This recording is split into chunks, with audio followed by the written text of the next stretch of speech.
Hi everyone, welcome back to a new blog. তো আগের ব্লগে তোমরা দেখেইছিলে যে সেদিন সকালে আমরা ভাইজাকে পৌঁছেছিলাম, তারপর একটু রেস্ট করেই আমরা বেরিয়ে পড়েছিলাম সাইট সিনের উদ্দেশ্যে। তো আমরা বাসে করে যাচ্ছিলাম আর বাসে গান চলছিল, অনেক মজা করতে করতে রাস্তার আশেপাশের ভিউ দেখতে দেখতে আমরা যাচ্ছিলাম ঘুরতে।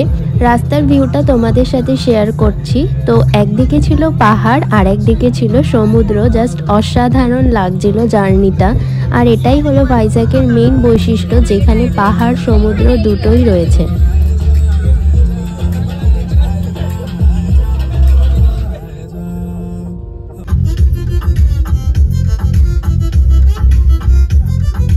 এরপর কিছুটা আসার পর আমরা এই জায়গাটা একটু দাঁড়িয়েছিলাম। এই জায়গাটাও বেশ সুন্দর ছিল, এক সাইডে পাহাড় আর ওই দিকটায় ছিল সমুদ্র। ওপর থেকে ভিউটাও খুব সুন্দর লাগছিল।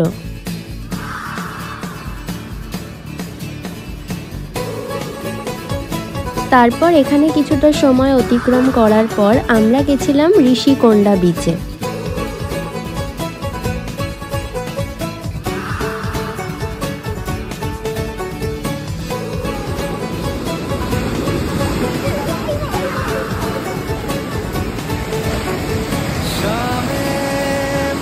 ভাইজ্যাকে অনেকগুলোই বিচ রয়েছে, তবে স্নান করার সবথেকে উপযুক্ত বিচ ছিল এই ঋষিকোন্ডা বিচ। কিন্তু আমরা যেহেতু সেদিন প্রিপেয়ার ছিলাম না, তো আমরা সেদিন স্নান করিনি। তবে আমরা সেখানে অনেক রিলস বানিয়েছি, অনেক ফটো তুলেছি আর অনেক মজাও করেছি। জলটা ভীষণই পরিষ্কার ছিল, যেরকম দীঘা পুরীর জল হয় সাধারণত বালি বালি, সেরকম একদমই ছিল না।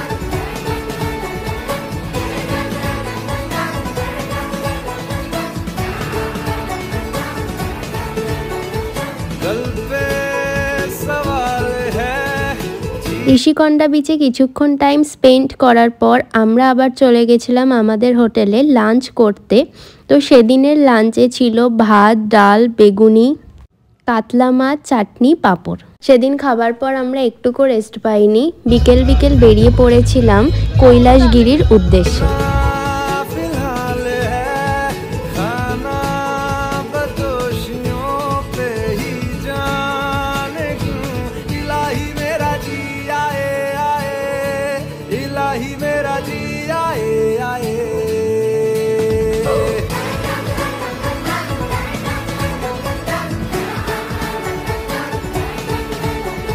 এরপর কিছুটা রাস্তা যাওয়ার পর ফাইনালি আমরা চলে এসেছিলাম কৈলাসগিরিতে।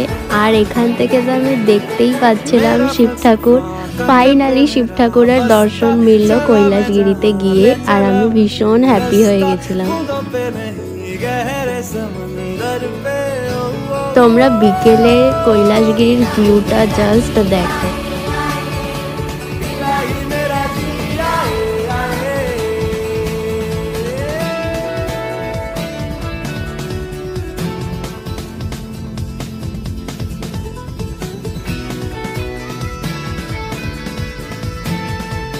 কৈলাসগিরিতে জিপলাইনিংও হচ্ছিল, বাট আমরা এটা আগে থেকে জানতাম না। আমরা যেহেতু বেশিরভাগই সবাই ওয়ান পিস পরে গিয়েছিলাম, তো আমরা এটা চড়তে পারিনি।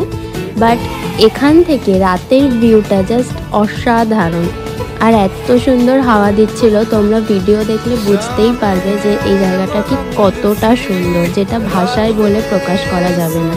এরপর আমরা ওখান থেকে বেরিয়ে বাসে উঠে যাই, আর বাসে তখনও সবাই এসে পৌঁছয়নি। তো ওখানকারই কোনো একটা ভাষার গান চলছিল, যেটা আমরা কিছু বুঝতেই পারছিলাম না, বাট নাচানাচি কন্টিনিউ করে যাচ্ছিলাম।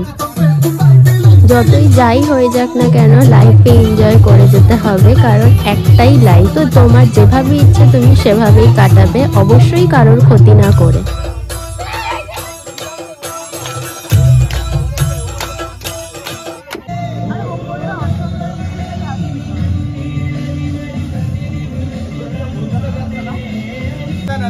কৈলাসগিরি থেকে ঘুরে আমরা যাচ্ছিলাম বরুণ বিচে। তো বরুণ বিচে যাওয়ার আগে আমরা একটু পাওভাজি খেয়ে নিয়েছিলাম। স্ট্রিট ফুড খাওয়া তো মাস্ট, কারণ ওখানকার স্ট্রিট ফুড আমাদের এখানের থেকে অনেকটাই আলাদা। তো ওখানে গিয়ে ফার্স্টেই আমরা পাওভাজি খাই আর তারপরে যাই বরুণ বিচে। বরুণ বিচে অনেকক্ষণ আড্ডা দিয়ে আমরা রওনা দিই আবার হোটেলের উদ্দেশ্যে, কারণ পরের দিনও আবার বেরোতে হবে, রেস্ট দরকার। আগের দিন রাতটা পুরোটা ট্রেনেই কেটেছে আর ভোর 4:30 থেকে কন্টিনিউ সবাই আমরা জার্নি করছি। তো রাতের বেলা আর কারোরই কোনো এনার্জি ছিল না, সবাই প্রায় ঘুমোতেই হোটেলে ফিরেছে। এরপর হোটেলে এসে ফ্রেশ হয়ে রাতের মেনুতে ছিল জিরা রাইস আর চিকেন। ডিনার কমপ্লিট করেই আমরা ঘুমিয়ে পড়েছিলাম, আর কোনো ক্লিপ নেওয়া হয়নি। তো নেক্সট পার্ট আসছে নেক্সট ব্লগে। Till then stay tuned.